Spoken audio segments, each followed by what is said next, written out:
Hey friends, let's talk triggers this week. Because I don't know about you, but I sometimes get triggered. Something outside of me, a person, something, does something, and then I allow that to shift my mood. And honestly, I don't know anyone who's completely immune to being triggered. And we all have it. We all get it. We all get frustrated or angry or annoyed by something or someone doing something. And in this video, I want to share how triggers can actually be your biggest teachers, if you're willing to go there, and can be a blessing in disguise. And I want to show you how you can do some work, and over time, you'll be less triggered and you won't allow someone or something else to shift your mood and just live a happier life. Now, I want to take you back to a time a while ago, and my boyfriend had just moved into this house. And one night I came home from work and he was very proud. He was like very happy opening the door. And he said with all pride, he says, "I reorganized your kitchen.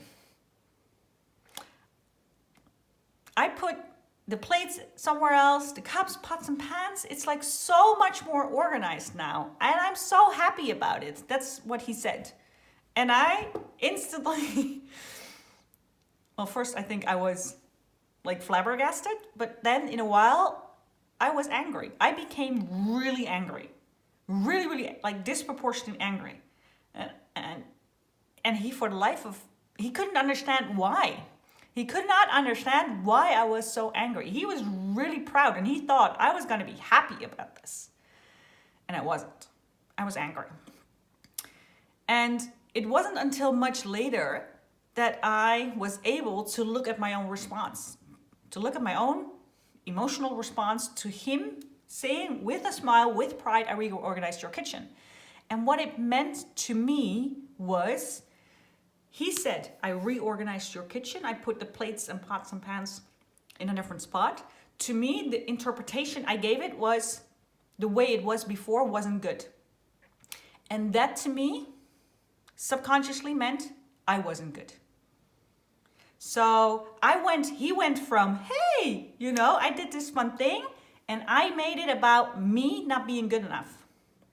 And that is what triggers almost always do. Not about being good enough, but triggers have a meaning about you. But your ego won't go there. Your ego won't allow you to go there because that's way too vulnerable and that's too scary. So it's just easier to lash out, easier to be annoyed, easier to do all that. Another example, when I was still working in the corporate world, we had bi-weekly management team meetings. And I had one coworker, and she just asked so many questions all the time.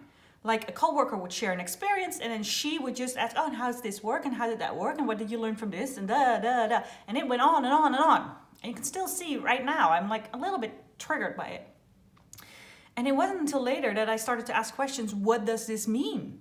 Why do I allow myself to be so triggered? Because in those meetings, it showed that I was annoyed. It definitely showed that I was annoyed. I wouldn't express it, I wouldn't say it, but it showed. And later I started to dig, what does this mean? And I've been raised, fortunately, I've been blessed with a good brain or intellectual, and school was easy for me. And my parents would always share with their friends, like, "Oh, Rianne, school is so easy for her, she never needs any help." Like my mom never had to help me with my homework. And that was a mantra in my childhood. So I was raised with the mantra, with the belief instilled upon me, I am not allowed to ask for help. I don't need help. So that coworker asking questions in a management team meeting, that was my trigger. She's asking for help. That shouldn't, you can't. Because I'm not allowed, she shouldn't be allowed. I made it about me, and it annoyed me that she needed the help because I wasn't allowed to need help. That's what triggers do. So how do you get started with your triggers? Because I'm pretty sure you have them from either in your workplace or people you love. You get triggered. It's just, we're human beings. But if you're willing to go there, I invite you to take a moment and sit back, take your journal out and look at your own trigger. You remember them, you have them. Like the one that popped up in your head the first, that's probably the one you want to work on the most. So just take a moment, clear your schedule for just 30 minutes, take out your journal and start asking yourself questions. Why do I get triggered? Why is the things that person says or what he or she does, why is that affecting me? Why do I allow that to impact me so much? What meaning do I give to this? What does it say about me? What does it mean about me?